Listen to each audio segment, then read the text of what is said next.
Now let's shift gears and talk about ASIM Basic, because, oh boy, we made a lot of changes to ASIM Basic. We did, not the least of which was we reduced that 2 to 2.5 hours of lecture you talked about and front-loaded that into the QuickStart program. One of the first things you'll notice now is taking that basic class, we have the QuickStart program as a prerequisite. And that's an interesting thing that our trainers out there who are already teaching ASIM Basic, we just released the trainer update here, and so they're all going through that process right now. QuickStart is a prerequisite, a mandatory prerequisite to ASIM Basic. Why? Because all that information is front-loaded. We don't want you to show up at the class and half the class be on the same page of music and know what's going on, and the other half be 45 minutes behind and not know what's going on and having to catch those people up at the expense of these guys. So if we can get all that stuff front-loaded, get everybody on the same page and on the same sheet of music and have them ready to launch when they get there, it's incredibly helpful for us. And if I'm a betting man, I'm saying that most of our listeners who have training responsibility are like, oh God, prerequisites, they never work. Nobody shows up with them done. We hear you. We get it and we agree, which is why we redesigned the classroom management system and the student registration system to account for that. The changes we've made to the MCATI system allow the instructor now to publish the class far in advance of when he wants to deliver the class. He gets a class code. He can send that out to the people he wants to come to his class. This class code allows that student to register for the class and take the pretest. If that student does not have QuickStart, they will get notified that they're put on a wait list and that they have to complete the QuickStart before the beginning of the class. The system will automatically send them updates every few days. Hey, you need to have QuickStart before you take the class.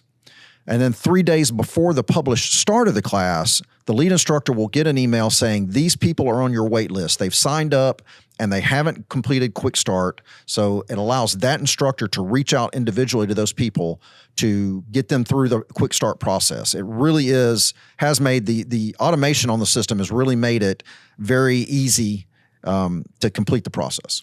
And I'll add one more thing. At any point, the lead trainer, can now sign in and look at who has registered and who's completed, who hasn't completed, who's on the wait list. So you can wait for it to email you three days ahead of the class, but you can also monitor it as it unfolds.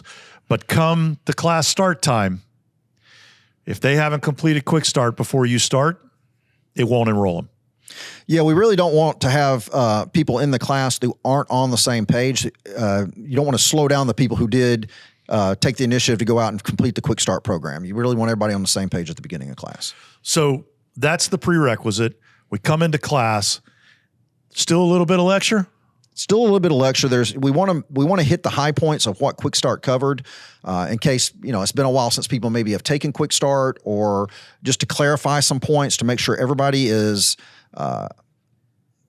tracking along the same lines, and that we can start at the same start spot. Everybody's at the same spot when we start. Yeah, but isn't it, it's more than just a review, Kevin. I mean, there's actually a deeper dive in that first 15 minutes. There's a little bit deeper dive into a couple of those topics we don't go into depth in QuickStart. Yeah, we want to make sure we do those deep dives so that people have an understanding of it. When I say, getting everybody on the same page, it's not just the knowledge in QuickStart, obviously. It's also making sure those more complex topics that we talk through, break down, and are able to discuss and make sure everybody's where they need to be. And then after that first 15 minutes, we move to scenarios. And we run 3 prescribed scenarios. These scenarios are scripted, and they're in the trainer manual, so the trainers know these are the scenarios I need to run. These are the mandated scenarios. And what that does is it provides consistency across, if I'm teaching a class in Washington State or if I'm teaching a class in Georgia, I've got the same class with the same guidelines and the same scenarios and the same objectives. We also increased the number. So before, you were expected to get 2 scenarios done, and there was always a hope you might get to a third, but nobody ever did. Now 3 scenarios are mandatory, and there is time to do a 4th if you choose to do so. But the first 3 scenarios are scripted. And the reason why?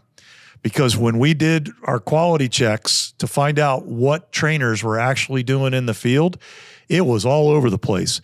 This is a basic entry-level course.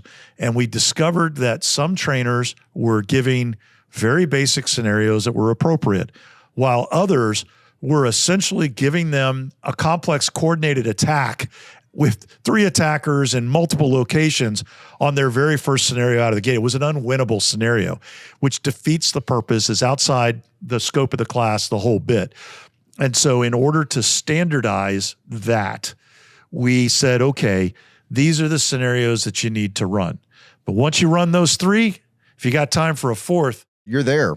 And what that does is it builds that consistency like you talked about. It builds that consistency. It builds the standard, because at the end of the day, quality equals consistency. If we're able to make sure that the class is consistent across the nation, everybody who gets it gets the same thing, then we're building that quality and that consistency. Absolutely.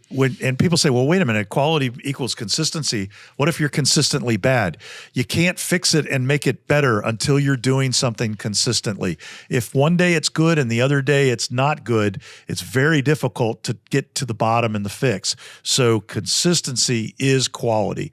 And when we can get everybody doing it the same way, we can dial that up and get it locked in so that it's great the same way each time. What else did we change? Anything else on the ASIM Basic? We left time for some discussion and the post-test at the end and the wrap-up. Right. So again, right now we have about 15 to maybe 30 minutes of lectures at the beginning. You've got those 3 scenarios. If you have time to run to the 4th, you've got the 4th, and then you do the wrap-up and the post-test, and then we're out the door. For our trainers out there, we probably ought to let them know what we've done to change the package that they download and teach from. So talk a little bit about the new package, how it works, how they use it. So it comes as a zip file because it is a lot of data in that file. We couldn't just post it online. We've moved it into an HTML file that is very much, it's very similar to PowerPoint. It works the same way with the advances, but it's not a PowerPoint file. So the videos become a part of the file. You're able to download that, you unzip it, and run it on your machine. There's a text README file in the package that gives you instructions on how to run it. And it's all right there for you. It's pretty simple to do. And on top of that, you also have all the documents you need. So you have the participant guide. You have the trainer guide if you need to look something up and refresh yourself. You also have a copy of the course design document, which if you're in an area that does post credits, CEUs or something like that, you very often have to submit your course design document in order to qualify for credits in the jurisdiction. And all that's in the package too. Yes, all accessible to the trainer, and they can get that sent up to, like you said, their post agencies or the agency that runs their continuing ed units. And here's the other thing. It doesn't rely on anything other than a browser. It runs on Windows, it runs on Mac, runs on Linux, all of them. All you need is a browser, and then this thing works. So I was pretty excited to see that come together as our new platform for distributing the content. Yeah, I think that's going to be the standard moving forward with our ASIM, the Save 'em classes you spoke of, and even the ASIM Advanced class. I think we're moving to that format. So let's talk real quick about the ASIM Basic Train the Trainer and the changes that occurred there before we move on to talking about ASIM Advanced. So the ASIM Basic Train the Trainer used to be a 2-day, 16-hour delivery. So basically on day 1, you would have your trainers come in.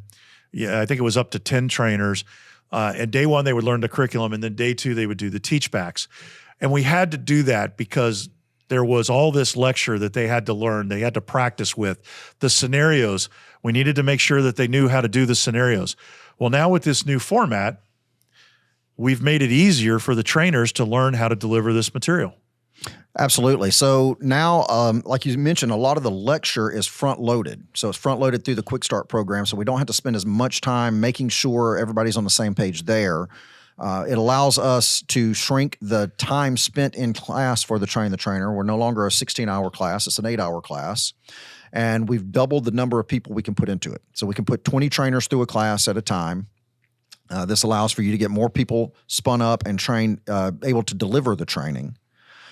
And also by scripting the scenarios, we've made it a lot easier for the trainers to learn the scenarios because now they have a guide a go-by, a guide by which they can follow and know, hey, this is the way the scenario should be run. And it allows them to learn it and for us to make sure they know it before we leave.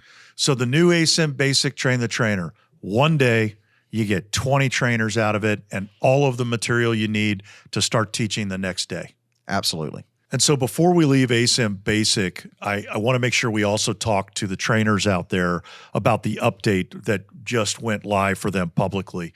So there is an ASIM Basic 4 trainer update for everybody that was already a trainer. It's an hour and 15 minutes to get through the material. It's 11 modules.